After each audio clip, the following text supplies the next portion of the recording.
தந்தை மகன் தூயாவியாரின் பெயராலே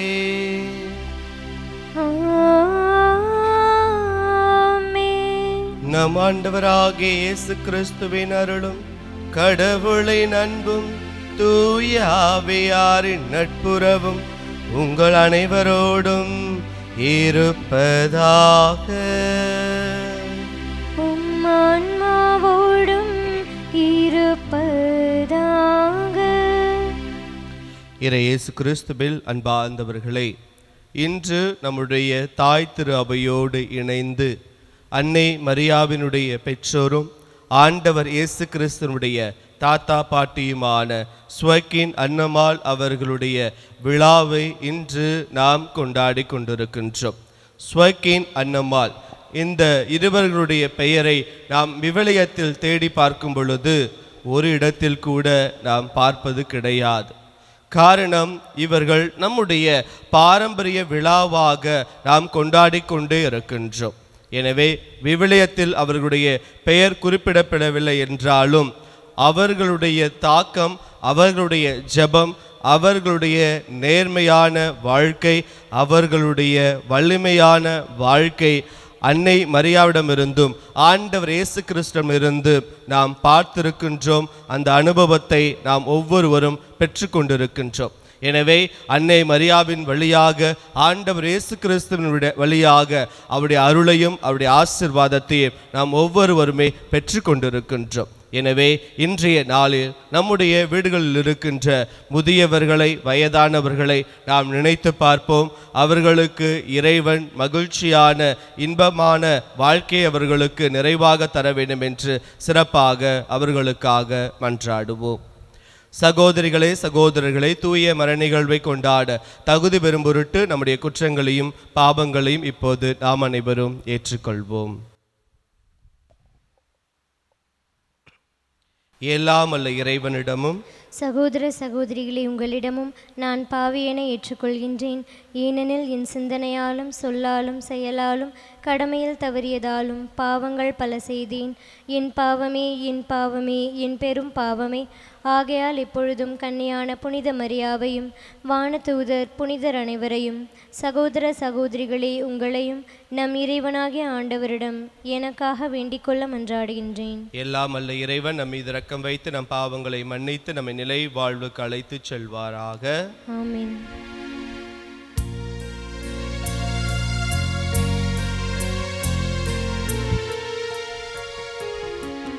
ஆண்டவரே இரக்கமாயிரும். ஆண்டவரே இரக்கமாயிரும். கிறிஸ்துவே இரக்கமாயிரும். கிறிஸ்துவே இரக்கமாயிரும். ஆண்டவரே இரக்கமாயிரும். ஆண்டவரே இரக்கமாயிரும்.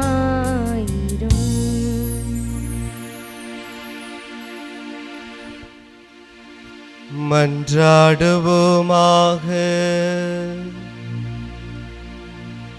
ஆண்டவரே எங்கள் தந்தையரின் இறைவா,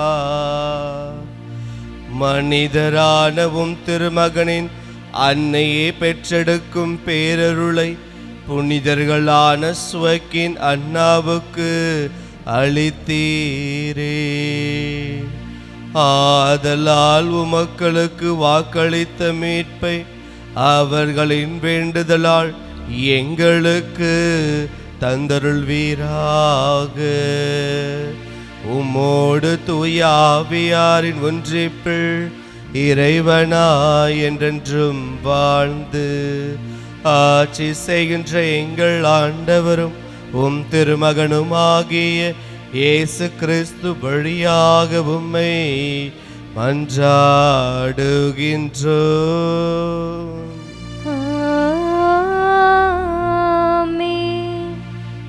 முதல் வாசகம். மேன்மை பொருந்திய மனிதரின் பெயர் தலைமுறை தலைமுறைக்கும் வாழ்ந்தோங்கும். சீராக்கின் ஞானலுளிலிருந்து வாசகம். அதிகாரம் 44, இறைவார்த்தைகள் 1 மற்றும் 10 முதல் 15 முடிய. மேன்மை பொருந்திய மனிதரையும் நம் மூதாதையரையும் அவர்களது தலைமுறை வரிசைப்படி புகழ்வோம். அவர்களும் இரக்கமுள்ள மனிதர்களே. அவர்களுடைய நேர்மையான செயல்கள் மறக்கப்படுவதில்லை. தங்களது வழிமரபில் அவர்கள் நிலைத்திருக்கிறார்கள். அவர்களுடைய உரிமை சொத்து அவர்களின் வழித்தோன்றல்களுக்கும் கிடைக்கும். அவர்களின் வழிமரபினர் உடன்படிக்கைகளின்படி நடக்கின்றனர். அவர்கள் பொருட்டு அவர்களின் பிள்ளைகளும் அவ்வாறே நடப்பார்கள். அவர்களின் வழிமரபு என்றும் நிலைத்தோங்கும். அவர்களின் மாட்சி அழிக்கப்படாது. அவர்களுடைய உடல்கள் அமைதியாய் அடக்கம் செய்யப்பட்டன. அவர்களுடைய பெயர் தலைமுறை தலைமுறைக்கும் வாழ்ந்தோங்கும். மக்கள் அவர்களுடைய ஞானத்தை எடுத்துரைப்பார்கள். அவர்களது புகழை சபையார் பறைசாற்றுவர். ஆண்டவரின் அருள்வாக்கு. இறைவனுக்கு நன்றி.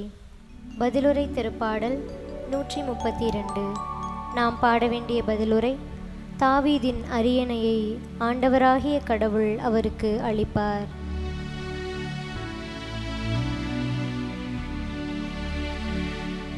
தாவீதின் அரியணையை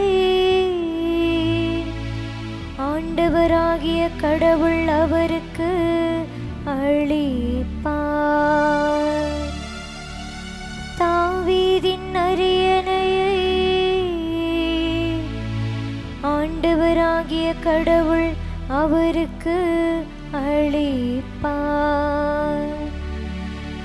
ஆண்டவர் தாவீதுக்கு உண்மையாய் ஆணையிட்டு கூறினார். அவர் தம் வாக்குறுதி நின்று பின்வாங்க மாட்டார். உனக்கு பிறந்த ஒருவனை அரசனாக ஏற்படுத்தி உன் அரியணையில் வீற்றிருக்க செய்வே. தாவீதின் அரியணையை ஆண்டவராகிய கடவுள் அவருக்கு அளிப்பார். ஆண்டவர் சீயோனை தேர்ந்தெடுத்தார்.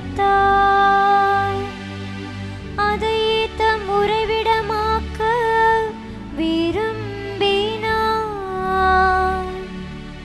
இது என்றென்றும் நான் இளைப்பாறும் இடம்.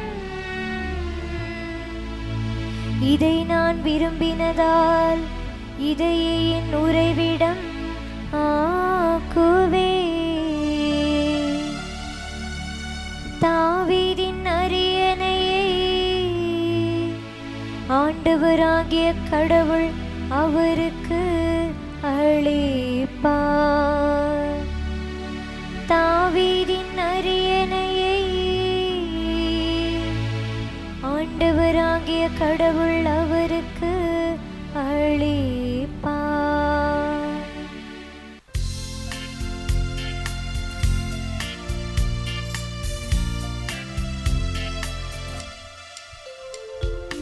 அல்லேலூயா, அல்லேலூயா, அல்லேலூயா, அல்லேலூயா, அல்லேலூயா, அல்லேலூயா, அல்லேலூயா, அல்லேலூயா. இஸ்ரேலுக்கு வாக்களிக்கப்பட்ட ஆறுதலை எதிர்பார்த்திருந்தவர் அவர் தூய ஆவியை பெற்றிருந்தார். அல்லேலூயா, அல்லேலூயா, அல்லேலூயா, அல்லேலூயா, அல்லேலூயா. ஆண்டவர் உங்களோடு இருப்பாராக. உம்மான்மாவோடும் இருப்பாராக. மத்தேயு எழுதிய தூய நற்செய்தியிலிருந்து வாசகம். ஆண்டவரே மாட்சி உமக்கே. மத்தேயு எழுதிய நற்செய்தி பிரிவு 13 இறை வார்த்தைகள் 16 மற்றும் 17. அக்காலத்தில் இயேசு தம் சீடர்களை நோக்கி கூறியது: உங்கள் கண்களையோ பேறு பெற்றவை, ஏனெனில் அவை காண்கின்றன. உங்கள் காதுகளும் பேறு பெற்றவை, ஏனெனில் அவை கேட்கின்றன. நான் உறுதியாக உங்களுக்கு சொல்கிறேன், பல இறைவாக்கினர்களும் நேர்மையாளர்களும் நீங்கள் காண்பவற்றை காண ஆவல் கொண்டிருந்தார்கள், ஆனால் அவர்கள் காணவில்லை. நீங்கள் கேட்பவற்றை கேட்க விரும்பினார்கள், ஆனால் அவர்கள் கேட்கவில்லை.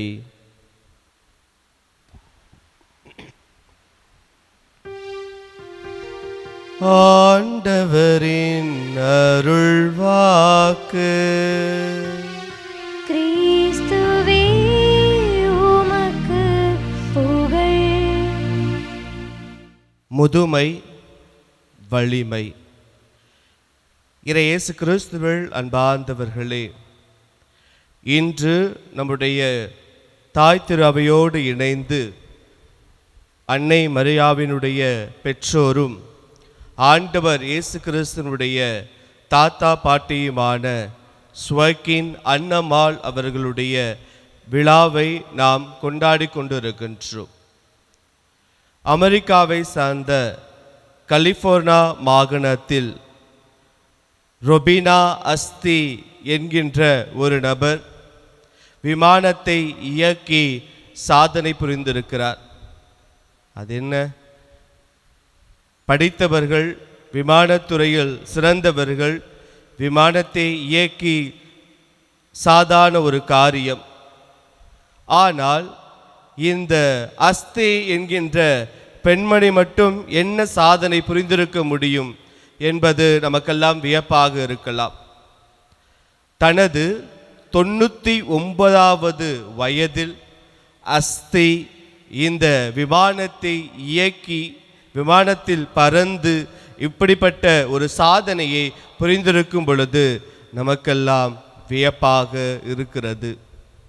நம்முடைய வீடுகளில் இருக்கின்ற சின்னஞ்சிறு குழந்தைகள் கூட இப்பொழுது பள்ளி முடித்து வரும் பொழுது அல்லது கல்லூரி படித்து வரும் பொழுது எனக்கு அங்கே வலிக்குது, இங்கே வலிக்குது என்று சொல்லி புலம்பிக் கொண்டிருக்கின்ற குழந்தைகள் நம்முடைய குடும்பத்தில் இருக்கலாம். ஆனால் தள்ளாடும் வயதில் தசைகள், எலும்புகள் தன்னுடைய வலிமையை குறைத்து கொண்டிருக்கின்ற அந்த காலகட்டத்தில் இந்த அஸ்தி என்கின்ற 99 வயது ஒரு பாட்டி விமானத்தை இயக்குவது என்பது நமக்கெல்லாம் மிகவும் வியப்பான காரியமாக இருக்கிறது. எனவே இந்த முதியவர்கள் என்பவர்கள் யார் என்பதை இந்த நாளில் நாம் சிந்திக்க இருக்கின்றோம். அவர்களுடைய சக்தியை அவர்கள் உணர வேண்டும் என்பதுதான் இந்த மறையுரையினுடைய நோக்கமாக இருக்கின்றது. முதியவர்கள் அனுபவத்தினுடைய ஒரு சின்னம். தங்களுடைய வாழ்நாளில் பலவிதமான அனுபவங்களை அவர்கள் பெற்றுக்கொண்டே வந்திருக்கிறார்கள் அல்லது கற்றுக்கொண்டே வந்திருக்கிறார்கள் என்பதை நாம் அழுத்தமாக சொல்லலாம். ஒரு அனுபவத்தினுடைய பொக்கிஷமாக அவர்கள் இருக்கின்றார்கள். தங்கள் வாழ்நாளில் அவர்கள் செய்த வேலையாக இருந்தாலும் சரி, தங்கள் வாழ்நாளில் அவர்கள் சந்தித்த பல நபர்களாக இருந்தாலும் சரி, அவர்கள் மூலியமாக பல அனுபவத்தை அவர்கள் பெற்று பொக்கிஷமாக வைத்திருக்கின்றார்கள். நம்மெல்லாம் படித்து தெரிந்து பிறவற்றை புரிந்து கொண்டு வருவதற்கு முன்பாகவே அவர்கள் அனுபவமாக பல அனுபவங்களை அவர்கள் சேகரித்து வைத்திருக்கின்றார்கள். அவர்கள் பல அனுபவங்களை தங்களுக்குள்ளாக சேகரித்து வைத்திருக்கின்றார்கள். எனவே அவர்களோடு உரையாடும் பொழுது, அவர்களோடு பழகும் பொழுது நாம் புத்தகத்தில் கிடைக்கின்ற அறிவை விட, இந்த வாழ்க்கையில் நாம் வாழ்ந்து கிடக்கின்ற ஞானத்தை விட பெருமையாக பல அனுபவங்கள் அவர்கள் வழியாக நாம் பெற்றுக்கொள்ள முடிகின்றது. அதற்கு அடுத்தபடியாக இந்த முதுமை என்பது அவர்கள் வாழ்க்கையினுடைய வலிமையை நமக்கு காட்டி கொடுக்கின்றது. அவர்களுடைய வாழ்க்கையில் பல்வேறு துன்பங்கள் வந்திருக்கலாம், பிரச்சனைகள் வந்திருக்கலாம், உறவு சிக்கல்கள் வந்திருக்கலாம். ஆனால் அப்படிப்பட்ட காரியத்தை எல்லாம் தாண்டி கடந்து அதில் வெற்றி பெற்றிருக்கலாம் அல்லது தோல்வி அடைந்திருக்கலாம். ஆனால் அந்த தோல்வியில் இருந்து கூட நம்முடைய ஞானத்தை அவரிடமிருந்து நாம் பெற்றுக்கொள்ள முடிகின்றது. எனவே முதுமை என்பது ஒரு பலவீனம் அல்ல, மாறாக முதுமை என்பது மிகப்பெரிய பலம் என்பதை நாம் உணர்ந்து கொள்ள வேண்டும். இந்த குடும்பத்திற்கு, இந்த சமூகத்திற்கு ஒரு முன்மாதிரியான ஒரு வாழ்க்கை நெறிமுறையை நிறைகாட்டக்கூடியவர்கள் நம்முடைய வீட்டில் இருக்கின்ற தாத்தா பாட்டிகள். பல வேளைகளில் அவங்க சொல்லும்போது நமக்கு எரிச்சலாக வரும். இந்த பெருசுக்கு என்ன வேலை, ஒரு வேலை இல்லாமல் வீட்டில் சும்மா தின்னுக்கிட்டு தண்டச்சோராக இருக்கிறது என்று சொல்லி பல முறை நம்ம அவர்களை பார்த்து கிண்டல் பண்ணியிருப்போம். இங்கே வருது பாரு பெருசு, அங்கே பாரு கிளடு என்று சொல்லி முதியவர்களை கிண்டல் செய்யக்கூடிய ஒரு பல சூழ்நிலைக்குள்ளாக நாம் வாழ்ந்து வந்திருக்கலாம். ஆனால் தற்காலத்தில் இளைஞர்களாக இருக்கிறவர்கள் நாம் உணர்ந்து கொள்ள வேண்டும், முதுமை என்பது நமக்கெல்லாம் மிகப்பெரிய வலிமை என்பதை புரிந்து கொள்ள வேண்டும். பேதுரு எழுதிய முதல் கடிதம் பிரிவு 5 இறை வார்த்தை 5 நாம் வாசிக்கின்றோம், இளைஞர்களை நீங்கள் முதியவர்களுக்கு பணிந்திருங்கள், ஒருவர் மற்றவரோடு பழகும் பொழுது எல்லாரும் மனத்தாழ்மையை ஆடையாக அணிந்திருங்கள், ஏனெனில் செருக்குற்றோரை கடவுள் இகழ்ச்சியுடன் நோக்குவார், தாழ்நிலையில் உள்ளவர்களுக்கோ கருணை காட்டுவார். எனவே இக்காலத்து இளைஞர்களுக்கு இறைவன் அழகான ஒரு இறைவார்த்தை எடுத்திருக்கின்றார், இளைஞர்களை நீங்கள் முதியவர்களுக்கு பணிந்திருங்கள். எனவே அவர்களுடைய உயரம் தெரியாமல் நாம் பேசியிருக்கலாம், அவர்களுடைய வாழ்க்கை நெறிமுறைகளை நாம் தெரியாமல் அவர்களை பற்றி நாம் இழிவாக பேசியிருக்கலாம். எனவே யாராக இருந்தாலும் சரி, முதியவர்கள் அனுபவத்தினுடைய பொக்கிஷம், ஞானத்தினுடைய இருப்பிடம் என்பதை நாம் ஒவ்வொருவரும் புரிந்து கொள்ள வேண்டும். எனவே இளைஞர்கள் உங்களுடைய உடல் வலிமையை வைத்து அவர்களை இழிவாக பேசியிருக்கலாம், கிண்டல் செய்திருக்கலாம். தற்காலத்தில் இருக்கின்ற பல்வேறு தொழில்நுட்ப சாதனங்களை அவர்களால் பயன்படுத்தாமல் இருந்திருக்கலாம். அவர்களுக்கெல்லாம் தெரிந்தது பச்சை பட்டன், சிவப்பு பட்டன் மட்டும்தான் ஃபோனில். எனவே பச்சை அமுக்குனா பேசலாம், பேசி முடித்தவுடன் சிவப்பு அமுக்குனா கட் பண்ணலாம். இப்படி போன்ற சிறு சிறு தொழில்நுட்பங்கள் தான் அவர்களுக்கு தெரியும். ஆனால் இருந்தாலும் நமக்கெல்லாம் இல்லாத ஒரு மிகப்பெரிய வலிமை அவர்களிடத்தில் இருக்கிறது என்பதை நாம் புரிந்து கொள்ள வேண்டும். சில வேளைகளில் முதியவர்களுக்கே அவர்களுடைய வலிமையை பற்றி அவர்களுக்கே தெரிவதில்லை என்பதுதான் இக்காலத்தினுடைய கட்டாயமாக இருக்கிறது. எனவே முதியவர்கள் தங்களுடைய முதுமையை காட்டிக்கொண்டு முடங்கி கிடக்காமல் முயற்சி செய்து வலிமை பெற ஆண்டவர் உங்களுக்குள்ளாக ஆற்றலை கொடுத்திருக்கிறார், உங்களுக்குள்ளாக வலுவை ஆண்டவர் கொடுத்திருக்கின்றார். திருப்பாடல் 92 இறைவார்த்தை 14 நாம் இவ்வாறாக வாசிக்கின்றோம், முதிர் வயதிலும் கனி தருவர், என்றும் செழுமையும் பகையுமாயிருப்பர். எனவே ஆண்டவர் முதிர்ந்த வயதில் கனிகளை அவர்களுக்கு தந்து கொண்டே இருக்கின்றார். அவர்களுக்கு அறிவு கூர்மையை கொடுக்கின்றார், அவர்களுக்கு ஞானத்தை கொடுக்கின்றார். எனவே முதியவர்களை நாம் மதிக்க வேண்டும், முதியவர்கள் தங்களிடத்தில் இருக்கின்ற வலிமையை புரிந்து கொள்ள வேண்டும். ஈவேரா ராமசாமி என்று அழைக்கப்படுகின்ற பெரியார், நாம் பெரியவர் என்று அவரை அடைமொழியிட்டு அவரை உயர்வாக மதித்து கொண்டிருக்கிறோம். என்ன காரணம் என்றால், தன்னுடைய 94 வயது வரை, கடைசி காலம் தொட்டு வரை தன்னுடைய மூத்திரப்பையை சுமந்து கொண்டு மக்களுக்கு சுயமரியாதையை சொல்லித்தர வேண்டும், சுயமரியாதையோடு வாழ அவர்களுக்கு கற்றுத்தர வேண்டும் என்று மனித மாண்பை காத்தவர். பெண்கள் அடிமைகளாக இருக்கக்கூடாது, விடுதலை வாழ்வை பெற வேண்டும் என்று சொல்லி முதிர்ந்த வயதாக இருந்தாலும் வீட்டிற்குள்ளாக முடங்கி கிடக்காமல் இறைவன் கொடுத்த அந்த ஆற்றலுடனும் அந்த அறிவுடனும் அந்த ஞானத்துடனும் இந்த சமூகத்திற்காக போராடிய மிகச்சிறந்த நபர்களுள் தலைச்சிறந்த நபராக பெரியார் இருக்கின்றார். அண்ணல் காந்தியடிகள் 78 வயது வரை இந்த உலகத்தில் வாழ்ந்திருக்கின்றார். 60 தாண்டியவுடன் ரிட்டையர்மெண்ட் வயசு, ஓய்வு காலம். எனவே இந்த சுதந்திர போராட்டத்திற்கு நாம் ஓய்வு கொடுத்து விட்டு வீட்டிலே அமைதியாக அமர்ந்திருப்போம், படுத்திருப்போம். நம்முடைய செல்வத்தை வைத்து நாம் சுகமாக வாழ்ந்து விட்டால் போதும், எனக்கு மட்டும் விடுதலை கிடைத்தால் போதும், எனக்கு மட்டும் செல்வங்கள் கிடைத்தால் போதும் என்று அவர் முடங்கி கிடைக்கவில்லை. வயதான காலத்திலும் தண்டி யாத்திரை என்று சொல்லி தன்னுடைய பாத யாத்திரையை மேற்கொண்டு ஒத்துழையாமை இயக்கம் என்பதை ஏற்படுத்தி ஆங்கிலேயர்களுக்கு எதிராக மிகச்சிறந்த போராட்டத்தை எல்லாம், அறவழி போராட்டத்தை எல்லாம் செய்து காட்டிய மிகச்சிறந்த சுதந்திர போராட்ட வீரர்களுள் இவர் தலைச்சிறந்தவராக இருக்கிறார் என்றால், முதிர்ந்த வயலும் அவர் முயன்றார் என்பதை அவருடைய வாழ்க்கை நமக்கு சொல்லித் தருகின்றது. 87 வயது வரை வாழ்ந்த அன்னை தெரசா அவர்கள், ஏதோ எனக்கு ஒரு கான்வென்ட்ல இடம் கிடைச்சிருச்சு, ஒரு ஆசிரியர் பணியை நான் செய்து கொண்டிருக்கிறேன், வருகிற மாணவர்களுக்கு கல்வியை கொடுத்துவிட்டு அழகாக கான்வென்ட்ல அமர்ந்து உணவு உண்டு நன்றாக படுத்து உறங்கி ஒரு சொகுசான வாழ்க்கையை அவர் வாழ்ந்திருக்கலாம். ஆனால் ஏழை எளிய மக்களுக்கு உதவி செய்ய வேண்டும், கைவிடப்பட்ட மக்களை காப்பாற்ற வேண்டும், இறக்கும் தருவாயில் இருக்கின்ற மக்களுக்கு உதவி செய்ய வேண்டும் என்ற எண்ணத்தோடு தன்னுடைய வாழ்நாள் முழுவதும் வயதான காலத்திலும் 87 வயதிலும் அவர் உழைத்திருக்கின்றார், ஓடியிருக்கின்றார், மக்களுக்காக உழைத்திருக்கின்றார், சேவை செய்திருக்கிறார் என்பது அவருடைய வாழ்க்கை நமக்கு ஞாபகப்படுத்துகின்றது. நம்மோடு சமகாலத்தில் வாழ்ந்த மறைந்த திருத்தந்தை பிரான்சிஸ் அவர்கள் 88 வயது வரை அவர் வாழ்ந்திருக்கின்றார். அவர் வயதான காலத்தில் பல நபர்களும் அவர் மீது விமர்சனம் செய்தார்கள்.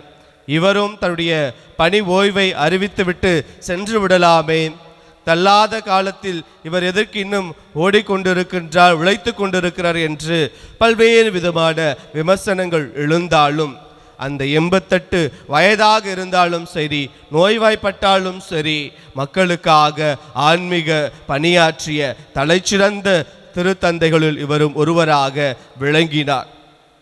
வயதான காலத்திலும் சிறைச்சாலைக்கு சென்று அங்கிருக்கின்ற இல்லவாசிகளுடைய பாதங்களை கழுவ வேண்டும் என்று சொல்லி அந்த பாதங்களை கழுவினார். அவர்கள் கால்களை தொடுவது, எழுந்து நிற்பது, குனிந்து கால்களை கழுவது என்பதெல்லாம் வயதான காலத்தில் மிகப்பெரிய ஒரு சிரமமான ஒரு காரியம். ஆனால் இருந்தாலும் ஆண்டவர் எங்களுக்கு ஒரு முன்மாதிரியை காட்டிவிட்டு சென்றிருக்கின்றார், பாதங்களை கழுவி பணிவிடை புரிந்திருக்கிறார். எனவே நானும் அவருடைய கால்களை தொட்டு அந்த பாதங்களை கழுவேன் என்று சொல்லி அவர் தன் வாழ்நாள் முழுவதும், ஏன் வயதான காலத்திலும் தன்னுடைய பணியை சிறப்பாக செய்திருக்கிறார் என்றால், தங்களுடைய முதுமையை, அந்த முதுமையில் இருக்கின்ற வலிமையை கண்டுணர்ந்தவர்களாக இருக்கிறார்கள். ஆண்டவர் நாம் ஒவ்வொருவருக்கும் ஞானத்தை கொடுத்திருக்கின்றார். நாம் பார்க்காதவற்றை பார்க்கக்கூடிய ஆற்றலை கடவுள் நமக்குள்ளாக ஒளித்து வைத்திருக்கின்றார். கடவுளே எனது வலிமை என்று சொல்கின்ற அளவுக்கு நமக்கு நம்பிக்கையை கடவுள் ஊட்டி கொண்டிருக்கின்றார். எனவே இந்த மறையுரையை கேட்டுக்கொண்டிருக்கின்ற எந்த ஒரு முதியவர்களாக இருந்தாலும் சரி, நீங்கள் எண்ணி பாருங்கள், உங்களுக்குள்ளாக இருக்கின்ற வலிமையை தேடி பாருங்கள். அந்த வலிமையை கண்டறிந்து உங்களுடைய குடும்பத்திற்கும் இந்த சமூகத்திற்கும் நம்முடைய வாழ்ந்து கொண்டிருக்கின்ற இந்த திரு அவைக்கும் உங்களால் செய்யக்கூடிய மிகப்பெரிய செயல்களை எல்லாம் நீங்கள் செய்ய முடியும் என்பதை நீங்கள் புரிந்து கொள்ளுங்கள். பல ஆலயங்களில் நாங்கள் பார்க்கின்றோம், குருவானவர்களாக நாங்கள் பார்க்கின்றோம். சில ஆலயங்களில் மக்கள் தாங்களாகவே மக்களுக்கு உணவு கொடுக்கக்கூடிய பணியை செய்து கொண்டு வருகிறார்கள். இவ்வாறாக ஒரு ஆலயத்தில் ஓய்வு பெற்ற வயதான முதியவர்களெல்லாம் இணைந்து மக்களுக்கு அன்னதானம் கொடுக்கின்ற, மக்களுக்கு உணவு கொடுக்கின்ற, அன்பின் விருந்து கொடுக்கின்ற பணியை சேவையாக செய்து கொண்டிருக்கிறார்கள். அவர்கள் முதிர்ந்த வயதில் நாங்கள் ஆகிவிட்டோம், வீட்டிலே நாங்கள் முடங்கி கிடக்கிறோம் என்றெல்லாம் சொல்லி முடங்கிவிடவில்லை. மாறாக தாங்கள் வாழ்ந்து கொண்டிருக்கின்ற அந்த திரு அவைக்கு, அந்த பங்கு தளத்தில் எங்களால் முடிந்த உதவியை நாங்கள் செய்கின்றோம் என்று சொல்லி தங்களுடைய வாழ்க்கையை அர்ப்பணித்து வாழ்கிறார்கள் என்பதை பார்க்கின்றோம். எனவே நாமெல்லாம் அவரிடமிருந்து கற்றுக்கொள்ள வேண்டும். இந்த தாத்தா பாட்டிகளை நாம் தேவையற்றவர்கள் என்று அவரிடமிருந்து நாம் தேவையானவற்றை எல்லாம் நாங்கள் பெற்றுக்கொண்டு விட்டோம். இனிமேல் அவர்கள் எங்களுக்கு தேவையில்லை. இந்த யூஸ் அண்ட் த்ரோ என்கின்ற ஒரு கான்செப்ட் சொல்லுவாங்க. பயன்படுத்திவிட்டு தூக்கி எறிகின்ற கலாச்சாரத்திற்குள்ளாக நாம் இன்னும் மூழ்கவில்லை என்பதை நாம் உணர்ந்து கொள்ள வேண்டும். சிறுவயதிலிருந்து நம்மை வளர்த்த நம்முடைய பெற்றோர்கள் வயதான காலத்தில் எங்களுக்கு பாரமாக இருக்கிறார்கள் என்று சொல்லி அவர்களை ஒதுக்கி விடாமல் அவர்களுக்குள்ளாக இருக்கின்ற முதுமையை, அவர்களுக்குள்ளாக இருக்கின்ற வலிமையை நாம் அனுபவிக்க, அந்த வலிமையிலிருந்து ஆண்டவர் தருகின்ற நம்பிக்கையில் நாம் ஒவ்வொருவரும் வாழ ஆண்டவர் இன்று நமக்கு அழைப்பு கொடுக்கின்றார். எனவே சுவக்கின் அன்னமாள் அவர்களிடத்தில் இருந்த அதே வலிமையை ஆண்டவர் இயேசு கிறிஸ்து பெற்றுக்கொண்டு இந்த உலகத்திற்கு இறையாட்சி பணியாற்றினார். எனவே அப்படிப்பட்ட முதியவரிடமிருந்து நாமும் அத்தகைய வலிமையை நாம் பெற்றுக்கொள்வோம். ஆண்டவர் நமக்கு நிறைவான ஆசீர்வாதத்தையும் அருளையும் நமக்காக தருவார். எனவே தொடர்ந்து நம்முடைய வீடுகளில் இருக்கின்ற முதியவர்களுக்காக, அவருடைய வாழ்வுக்காக நாம் தொடர்ந்து மன்றாடுவோம். இறையாசீர் பெறுவோம். வாருங்கள்.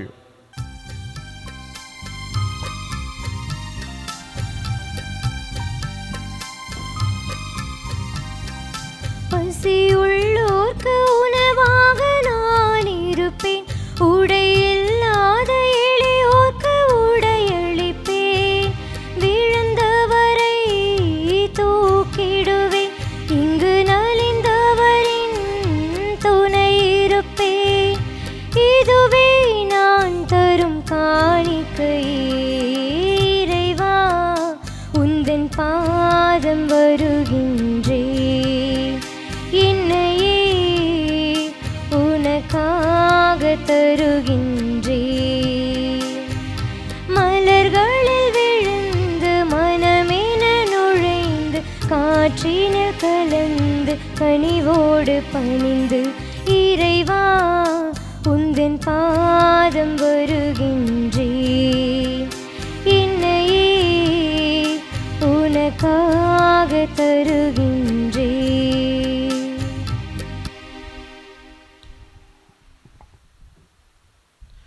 அன்பார்ந்தவர்களே, என்னுடையதும் குணமான பலி எல்லாமல்ல தந்தையாக இறைவனுக்கு ஏற்றதாகும்படி மன்றாடுங்கள். ஆண்டவர் தமது பெயரின் புகழ்ச்சிக்காகவும் மாட்சிக்காகவும் நமது நன்மைக்காகவும் புனித திரு அவை அனைத்தின் நலனுக்காகவும் உமது கையிலிருந்து இப்பலியை ஏற்றுக்கொள்வாராக. ஆண்டவரே, நாங்கள் இறைபற்றோடு அளிக்கும் காணிக்கைகளை ஏற்றருள உம்மை வேண்டுகின்றோம். ஆபிரகாமுக்கும் அவத்தம் வழிமரபினருக்கும் நீ வாக்களித்த ஆசையில் நாங்களும் பங்கு கொள்ள தகுதி பெறுவோமாக. எங்கள் ஆண்டவராகிய கிறிஸ்து வழியாக உம்மை மன்றாடுகின்றோம்.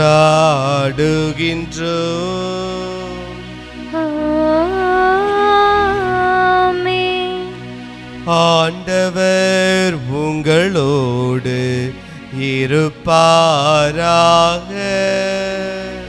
உம் ஆன்மாவோடும் இருப்பாராக. இதயங்களை மேலே எழுப்புங்கள். ஆண்டவரிடம் எழுப்பியுள்ளோம். நம் இறைவனாகிய ஆண்டவருக்கு நன்றி கூறுவோம். அது தகுதியும் நீதியுமானதே. ஆண்டவரே, தூயவரான தந்தையே, என்றும் வாழும் எல்லாமல்ல இறைவா, எங்கள் ஆண்டவராகிய கிறிஸ்து வழியாக என்னாலும் எவ்விடத்தில் நாங்கள் உமக்கு நன்றி செலுத்துவது மெய்யாகவே தகுதியும் நீதியுமாகும் எங்கள் கடமை மீட்புக்குரிய செயலும் ஆகும். ஏனெனில் புனிதர்களின் வியத்தகு சாட்சியத்தால் மத திரு அவை என்றும் புதிய ஆற்றல் பெற்று வளமடைகின்றது. இவ்வாறு எங்கள் மீது நீர் கொண்டிருக்கும் பரிவன்பை தெள்ள தெளிவாக காட்டுகின்றீர். மேலும் எங்களது மீட்பின் மறை நிகழ்வை நாங்கள் நிறைவேற்றுவதில் அப்புனிதர்களின் சிறப்புமிக்க எடுத்துக்காட்டால் தூண்ட பெற்று அவர்களது தகுந்த பரிந்துரையால் என்றும் ஊக்கம் பெற அருளுகின்றீர். ஆகவே ஆண்டவரை வான தூதர் புனிதர் அனைவருடன் நாங்களும் சேர்ந்து உமது பெருமையை பறைசாற்றி அக்களிப்புடன் ஆர்ப்பரித்து சொல்வதாவது: தூயவர் தூயவர் தூயவர், வான்படைகளின் கடவுளாம் ஆண்டவர். விண்ணகமும் மண்ணகமும் உமது மாட்சியால் நிறைந்துள்ளன. உன்னதங்களிலே ஓசன்னா. ஆண்டவர் பெயரால் வருகிறவர் ஆசி பெற்றவர். உன்னதங்களிலே ஓசன்னா. ஆண்டவரே, நீர் மெய்யாகவே தூயவர், தூய்மை அனைத்திற்கும் ஊற்று. ஆகவே உம்முடைய ஆவியை பொழிந்து காணிக்கைகளை தூய்மைப்படுத்த உம்மை மன்றாடுகின்றோம். இவ்வாறு எங்கள் ஆண்டவர் இயேசு கிறிஸ்துவின் உடலாகவும் இரத்தமாகவும் எங்களுக்கு இவை மாறுவனவாக. அவர் பாடுபட உளம் கனிந்து தம்மை கையளித்த போது அப்பத்தை எடுத்து உமக்கு நன்றி செலுத்தி அதை பிட்டு தாம் சிடர்களுக்கு அளித்து கூறியதாவது: அனைவரும் இதிலிருந்து பெற்று உண்ணுங்கள், ஏனெனில் இது உங்களுக்காக கையளிக்கப்படும் என் உடல்.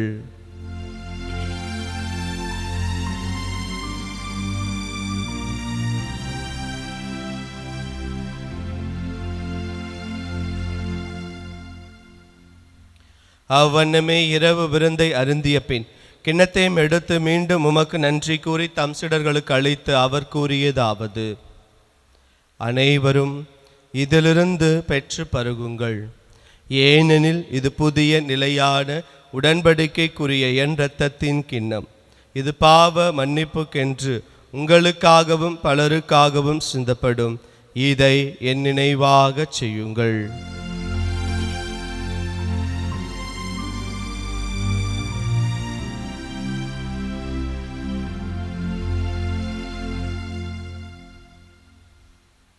நம்பிக்கையின் மறைபொருள்: ஆண்டவரே, நீர் வருமளவும் உமது இறப்பினை அறிக்கையிடுகின்றோம், உமது உயிர்ப்பினையும் எடுத்துரைக்கின்றோம்.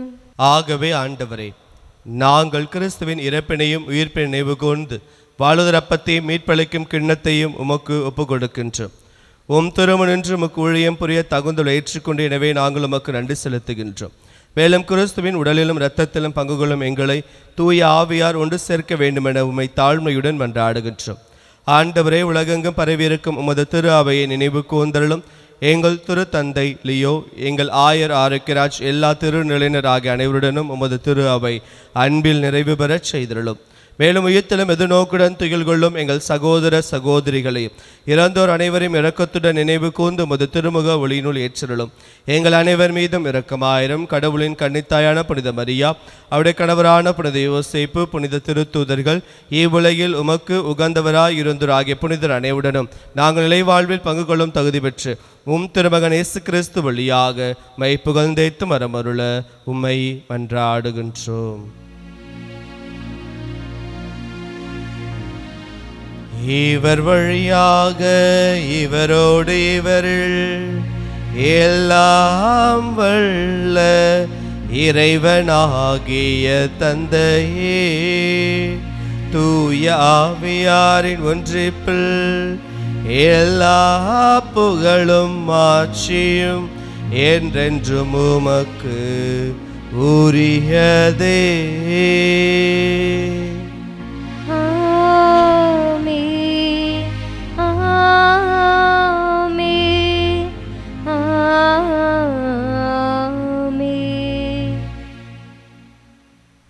மீட்பரின் கட்டளையால் கற்பிக்கப்பட்டு இறைப்படைப்பினால் பயிற்சி பெற்ற நாம் துணிந்து பாடுவோம். விண்ணுலகில் இருக்கின்ற எங்கள் தந்தையே, உமது பெயர் தூயது என போற்ற பெருக. உமது ஆட்சி வருக. உமது திருவுளம் விண்ணுலகில் நிறைவேறுவது போல மண்ணுலகிலும் நிறைவேறுக. எங்கள் அன்றாட உணவை இன்று எங்களுக்கு தாரும். எங்களுக்கு எதிராக குற்றம் செய்வோரை நாங்கள் மன்னிப்பது போல எங்கள் குற்றங்களை மன்னியும். எங்களை சோதனைக்கு உட்படுத்தாதேயும், தீமையிலிருந்து எங்களை விடுவித்தருளும். ஆண்டவரே, தீமை அனைத்திலுமிருந்து எங்களை விடுவித்து எங்கள் வாழ்நாளில் அமைதியை கனிவுடன் அருளும் மன்றாடுகின்றோம். உமது இரக்கத்தின் உதவியால் நாங்கள் பாவத்திலிருந்து எப்போதும் விடுதலை பெற்று யாதொரு கலக்கமுமின்றி நலமாயிருப்போமாக. நாங்கள் எதிர்நோக்கி இருக்கும் பேரின்பத்திற்காகவும் என் மீட்பராகிய இயேசு கிறிஸ்துனுடைய வருகைக்காகவும் காத்திருக்கின்றோம். ஏனெனில் ஆட்சியும் வல்லமையும் மாட்சியும் என்றென்றும் உமதே. ஆண்டவரே இயேசு கிறிஸ்துவே, அமைதியை உங்களுக்கு விட்டுச் செல்கின்றேன், என் அமைதியை உங்களுக்கு அளிக்கிறேன் என்று திருத்தூதர்களுக்கு மொழிந்தீரே. எங்கள் பாவங்களை பாராமல் உமது திரு அவை நம்பிக்கையை கண்ணோக்கி உமது திருவுளத்திற்கு ஏற்ப அதற்கு அமைதியும் ஒற்றுமையும் அளித்திருப்பீராக. என்றென்றும் வாழ்ந்து ஆட்சி செய்கின்றவர் நீரே. ஆமென். ஆண்டவருடைய அமைதி உங்களோடு என்றும் இருப்பதாக, உம் ஆன்மாவோடும் இருப்பதாக. ஒருவருக்கொருவர் அமைதியை பகிர்ந்து கொள்வோம்.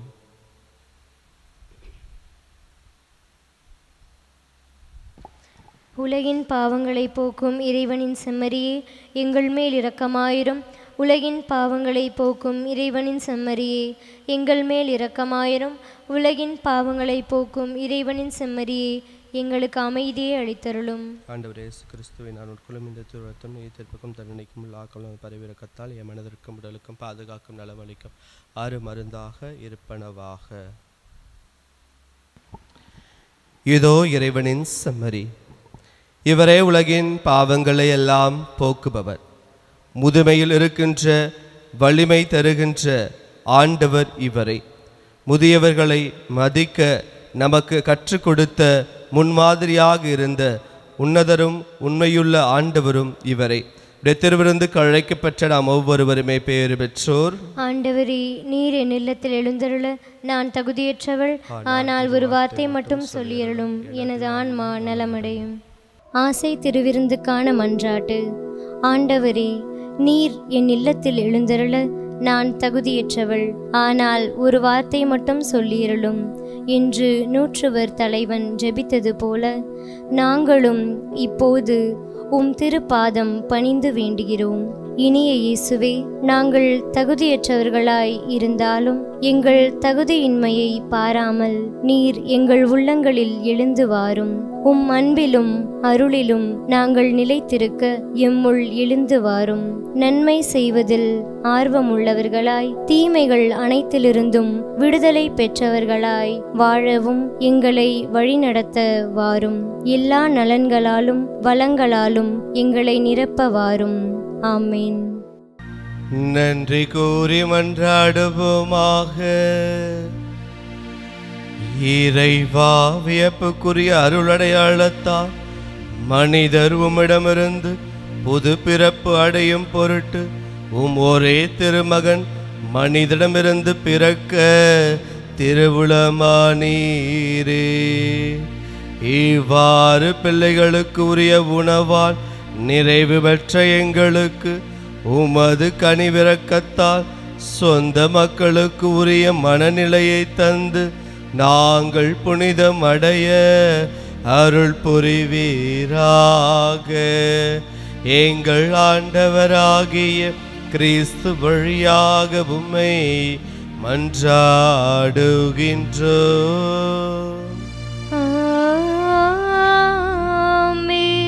ஆண்டவர் உங்களோடு இருப்பாராக. உம் ஆன்மாவோடும் இருப்பாராக. எல்லாம் வல்ல இறைவன் தந்தை, மகன், தூய ஆவியானவர் உங்கள் அனைவரையும் நிறைவாக ஆசீர்வதிப்பாராக.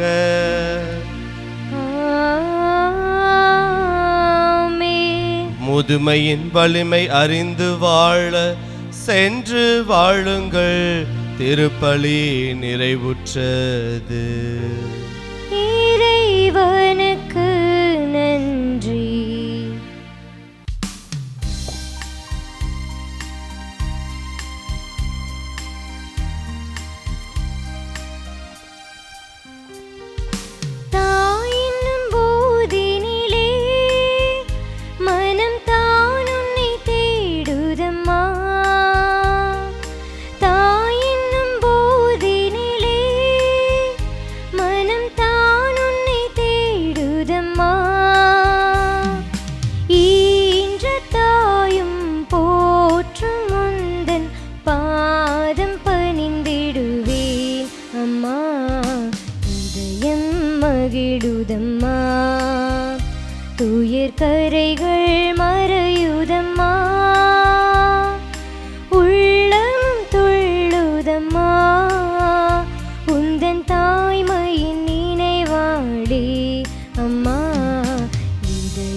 தந்தை மகன் தூய ஆவியாரின் பெயராலே ஆமென்.